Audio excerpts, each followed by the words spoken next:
हैं एक हुस्न आदमी, हजार हुस्न कपड़ा, लाख हुस्न जेवर तो करोड़ हुस्न नखड़ा। जहाँ व्यक्ति की सुंदरता कपड़ों से 1000 गुना बढ़ती है तो गहनों से लाख गुना और उसके कर्मों से करोड़ों गुना बढ़ती है। अब ऐसी स्थिति हो गई है कि भारत से अमेरिका ने मदद मांगी है और वो भी दवाइयों के लिए। एक सुपर पावर देश को आखिर भारत की शरण में क्यों आना पड़ा? तो वहीं दूसरी तरफ भारत के डीआरडीओ ने बहुत बड़ी और बेहद आश्चर्य वाला काम करा है। डीआरडीओ भारत की तीसरी हाइपरसोनिक मिसाइल बना रहा है। सुनने में ये भले सामान्य लगे लेकिन सामान्य है नहीं, क्योंकि इस बार जो हाइपरसोनिक मिसाइल बन रही है वो दुनिया में सबसे ज्यादा खतरनाक मानी जा रही है। इसकी बड़ी वजह है, इसमें वह खास चीज लगाई गई है जो दुनिया की किसी और मिसाइल में नहीं है। इस खूबी और खासियत की वजह से ये दुनिया में सबसे अलग मिसाइल होने वाली है। तो वहीं दूसरी तरफ डब्ल्यूटीओ में आखिरकार भारत को बड़ी जीत मिल ही गई। हालांकि ये आसानी से नहीं मिली, काफी घमासान लड़ाइयों के बाद मिली। लेकिन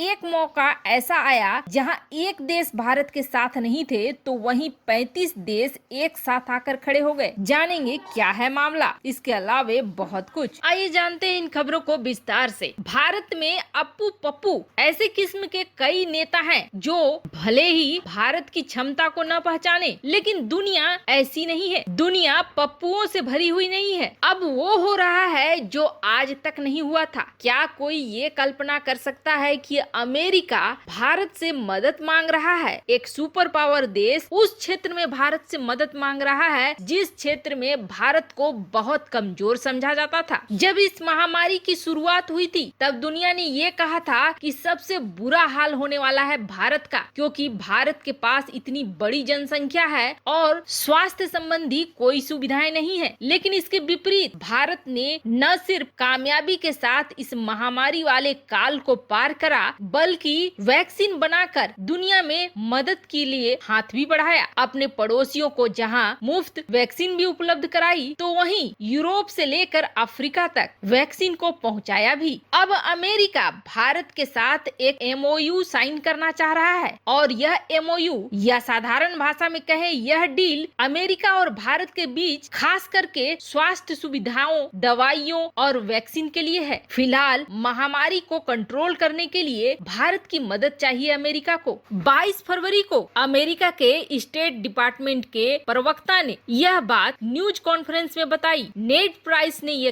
रिपोर्टरों को कहा कि भारत के साथ अमेरिका एक जल्द ही एमओयू साइन करेगा, जिसके बाद दोनों देश एक दूसरे से साझा करेंगे कि आखिर कैसे इस महामारी को कंट्रोल किया जा सकता है। वैसे आपको बता दें अभी भी अमेरिका में बड़ा बुरा हाल है महामारी से ग्रसित लोगों का। वैसे भारत और अमेरिका कई क्षेत्र में एक दूसरे के साथ मिलकर काम कर रहे हैं, लेकिन ये पहला मौका है जब खास करके ऐसे मुद्दों के लिए कोई एमओयू साइन हो रहा है। वहीं जानेंगे कि आखिर 35 देश डब्ल्यूटीओ में भारत के पक्ष में क्यों खड़े हो गए। पर उससे पहले ये जाने कि कैसे डीआरडीओ ने पूरी दुनिया में तहलका मचा के रखा हुआ है। भले ही चीन के साथ डिसएंगेजमेंट हो गई है, लेकिन भारत अपने हथियारों को बनाने में पीछे नहीं हटा है। वैसे चीन का कोई भरोसा भी नहीं है कि कब वो वापस लौट आए। ऐसे में भारत अपनी तैयारी पूरा रखना चाह रहा है। यही वजह है कि भारत एक साथ 3 हाइपरसोनिक मिसाइलों पर काम कर रहा है, लेकिन तीसरी जो हाइपरसोनिक मिसाइल बन रही है उसने रूस को भी पीछे छोड़ दिया है। अब तक ये माना जाता था कि रुद्रम 3 भारत की कोई साधारण सी मिसाइल होगी, लेकिन ऐसा नहीं है। रुद्रम 3 को अब हाइपरसोनिक बनाया जा रहा है और खास बात यह है कि रुद्रम 3 जहां एंटी रेडिएशन होगी तो वहीं एयर लॉन्च मिसाइल होगी, यानी कि इसकी रेंज को अपने हिसाब से घटाया बढ़ाया जा सकता है। जैसे कि रेंज कम है और ज्यादा दूरी तक मार करनी है, माना कि चीन के अंदर तक मार करनी है, तो लड़ाकू विमान के जरिए दूरी को तय करके उसे रेंज के करीब लाया जा सकता है। उसके बाद दूसरी सबसे बड़ी खासियत जिसके आगे रूस का S-400, S-500 भी नहीं टिकने वाला है वो है हाइपरसोनिक होने के साथ साथ इसका एंटी रेडिएशन होना। एंटी रेडिएशन का मतलब है कि ये सीधे सीधे उन एसेट्स पर वार करेगी जिसके जरिए बचाव या हमला करने की कोशिश की जाएगी, जैसे कि रडार, मिसाइल डिफेंस सिस्टम और युद्ध के और भी कई हथियार। ये वैसी चीजें होती हैं जो काफी ज्यादा ज्यादा रेडिएशन निकालती हैं। ऐसे में 5 मैक की उड़ान भरने वाला हाइपरसोनिक मिसाइल आसानी से इन चीजों को तबाह कर देगा और यही चीज इसे दुनिया में अलग बना रही है, क्योंकि बाकी मिसाइलों में एंटी रेडिएशन और हाइपरसोनिक दोनों गुण एक साथ नहीं है। तो वहीं दूसरी तरफ WTO में मचे घमासान के बीच आखिर भारत जीत ही गया। दरअसल काफी समय से हम लोगों ने आपको बताया था कि WTO में अफ्रीकी देशों के साथ भारत ने एक प्रपोजल दिया था और जिसके तहत भारत की यह मांग थी कि वैक्सीन में से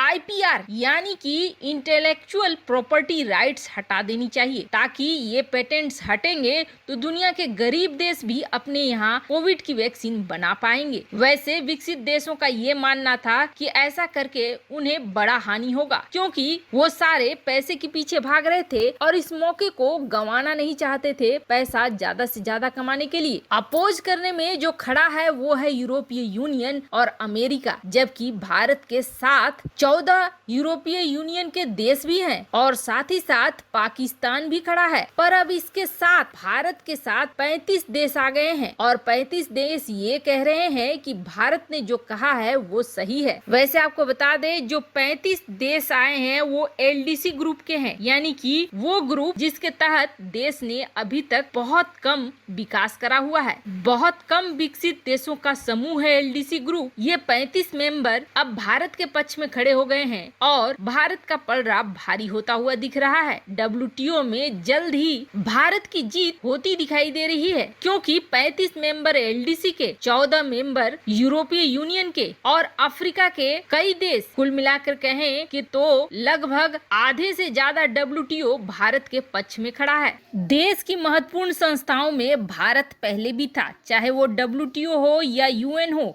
लेकिन पहले भारत की आवाज न तो सुनाई पड़ती थी और न ही प्रभाव डालती थी। पर अब वक्त बदल गया है, जहां WTO पूरे के पूरे बदलने जा रहा है, तो वहीं UN के साख पर भी अब सवाल हो रही है कि UN को फिर से बनाया जाए या इसमें कोई बड़ा सुधार किया जाए। इन सब के पीछे अगर कोई देश खड़ा है तो वो भारत है। इन कुछ सालों में ही भारत ने अपनी पहुंच बहुत ऊंची कर ली है। वैसे आपको क्या लगता है, क्या वैक्सीन पर से IPR यानी कि इंटेलेक्चुअल प्रॉपर्टी राइट्स हटनी चाहिए ताकि गरीब देश भी इसका निर्माण कर पाएं? कमेंट कर अपनी राय जरूर बताएं। जल्द मिलते हैं अगले वीडियो में नई खबर के साथ।